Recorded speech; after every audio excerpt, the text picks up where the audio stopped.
Finally it happened. Samsung has presented the Galaxy S7 and the S7 Edge. I will come to the software a little bit later. Let me first introduce you that silver version.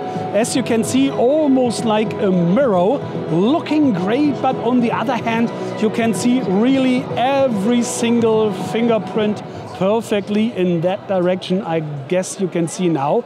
But on the other hand, you should know before you buy this one, but it really looks great. And here I've chosen for the Edge the black one. And in real day life, you have these effects here, light effects. That's really extremely great. I love this one. But on the other hand, again, you see all your finger types. I'm trying to show you somehow. Yeah, here we go. You see what I mean? Really looks great with that glass front. And by the way, these edges here, I love that way more than the first Edge, the S6 Edge. So it's really great crafted. Haptics is great.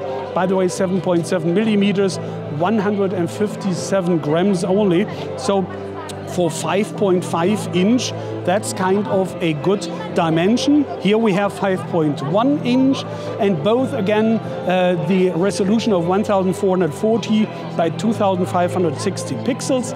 Coming to PPI, here we have 577 and here 534. So that's okay.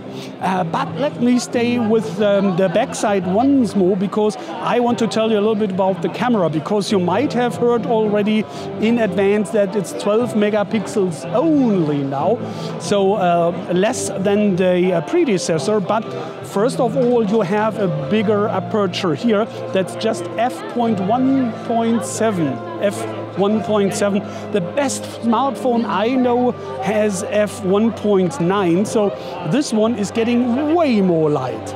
And the second is that they have a new sensor below called dual pixel, meaning every pixel on that photo sensor below here has 2 diodes now. So meaning kind of 2 times 12 megapixel, but just kind of because both information will be combined. And by the way, just wanted to show you here how flat this one, it's a little bit outside here, but way better than the predecessor in that itself.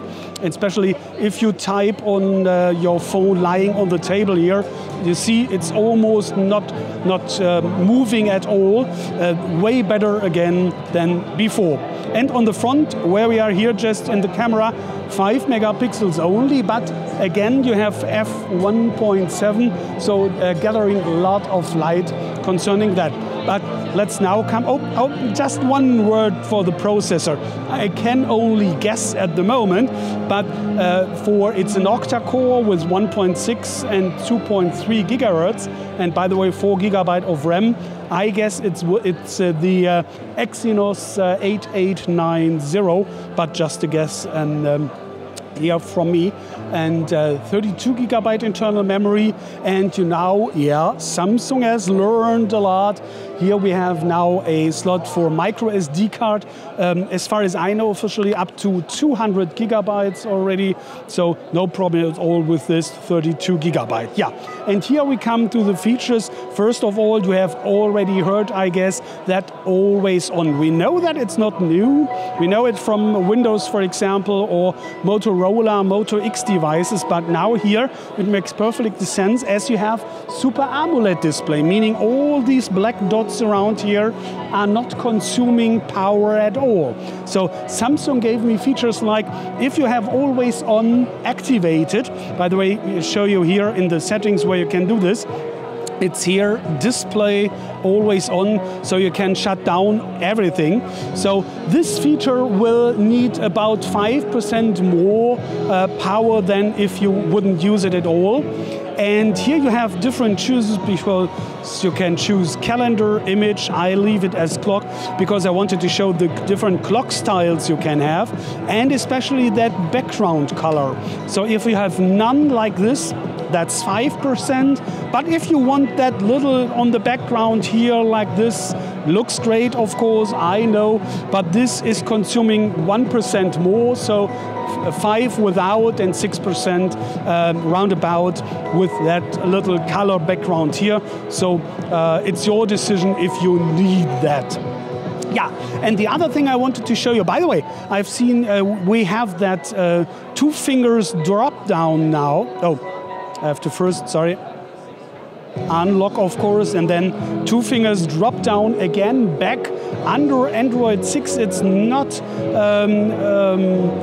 well, let me call it like that. I know Android 6 devices, mobile phones, that cannot edit here the shortcuts. So you have shortcuts, you have Android 6, and you have again that feature here.